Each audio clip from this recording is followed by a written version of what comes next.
If you haven't bought a house yet, I don't know what you think you're waiting for. But I'm going to guess that you're either listening to the wrong advice, underestimating what's really going on in this Austin market, or you're not fully committed to using all the resources you have available to actually buy a house. Check out this article that was recently published in the San Francisco Chronicle. Imagine that you work in the tech industry out there and your company has adopted a permanent work-from-home policy. This article makes Austin look like the perfect place to relocate to. Back in the 1800s, articles like this fueled the gold rush into San Francisco. But today, they're driving the migration out. Now you might remember that back in the early part of this year, there were a ton of articles about the big tech companies moving to Austin. Tesla, Oracle, and all the rest. Do you remember what happened shortly after that? Buyers started flooding into Austin with big bags of money and started paying over list price for resale homes and literally bought up every new house that the builders had available. In 6 months, the median price point jumped $100,000. And just when it started to feel like things were beginning to slow down just a little bit, an article like this comes out. Now this is very good news if you own a house or are thinking about selling a house. But if you've been thinking about buying and are still sitting on the sidelines, be warned, your affordability window is closing quickly. Stick around for this video and I'll give you some different ways of thinking about this home buying process that might help you get up off of the couch and focus on the things that you need to focus on so you can actually buy a house.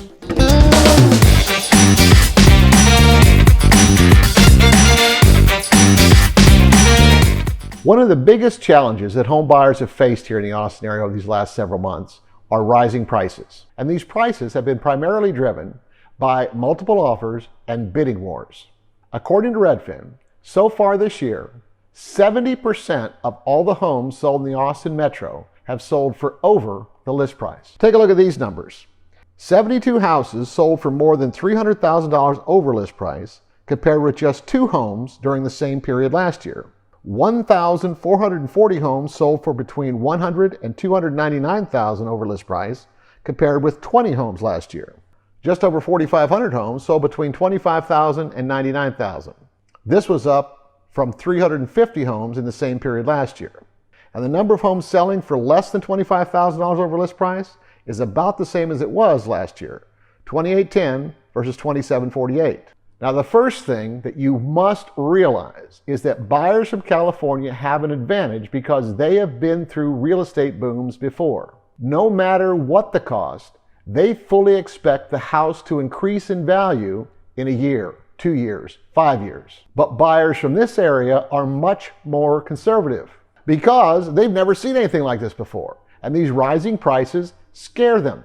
Generally speaking, the perception is that we are in some kind of a bubble and something is on the horizon and is going to happen, whether it be the foreclosure moratorium, interest rates going up, or builders magically being able to bring substantially more houses to market. The thinking is that if you wait long enough, then prices are going to begin to come back down.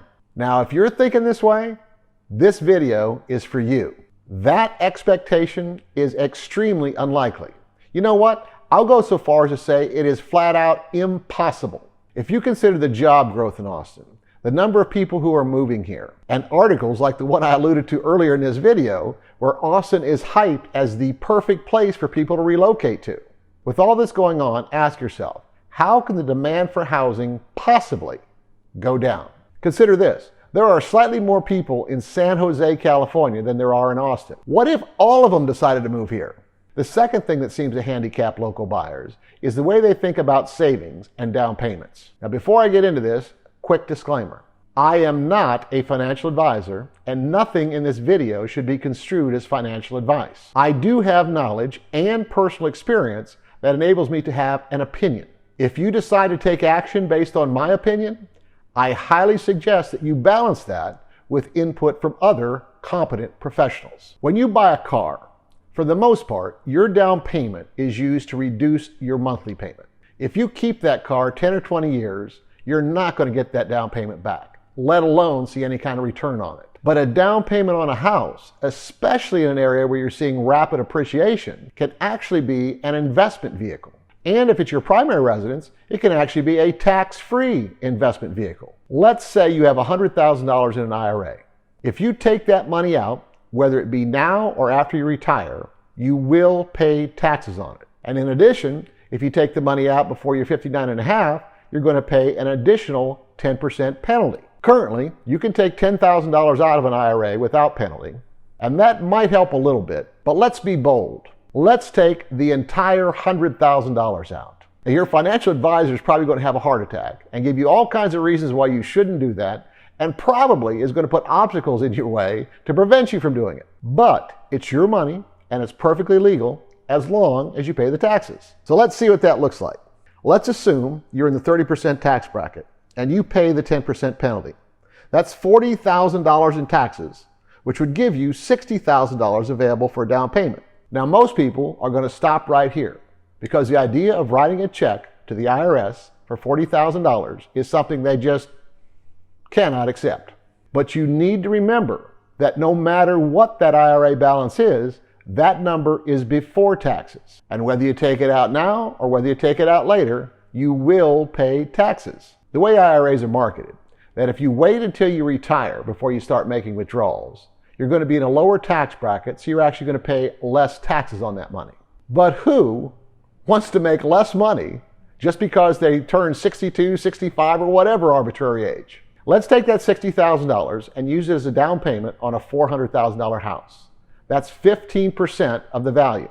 And remember, this could be a house listed for $400,000 or a house listed for $350,000 that you're going to pay $50,000 over the list price for. Let's say that house appreciates 5% in a year, which is about $20,000. In 5 years, you'd have about $100,000 in equity just in the appreciation. Now, if you sold that house in 5 years and realized your gain, that would represent a 160% return. Because remember, you only put $60,000 in it. And since it's under the $250,000 exemption if you're single, $500,000 if you're married, you wouldn't owe a single penny in taxes. And unlike a commercial property, where you have to reinvest that money in another property in order to retain the tax benefits, you could spend it on anything you wanted. Now let's compare that with keeping the money in the IRA. Your $100,000 grows by, let's say 8%. That's probably generous, but let's say you're really good at investing in stocks. In a year, that's $8,000. In 5 years, it's $40,000. 40 is less than 100, but remember that 40 is also pre-tax. Whether you take it out now or whether you take it out after you retire, you will pay taxes. Your $40,000 in gains would actually be worth $28,000 if you're over 59 and a half, and $24,000 if you took it out before you paid the 10% penalty. Either way, it's well below the $100,000 in gains you would have realized if you would have bought the house. Now, you might want to check out the video I did on how much over list price is too much. And don't forget to subscribe to my channel and hit that notification bell. All of my contact information is in the video description, so don't be shy. Let's make your real estate dreams come true.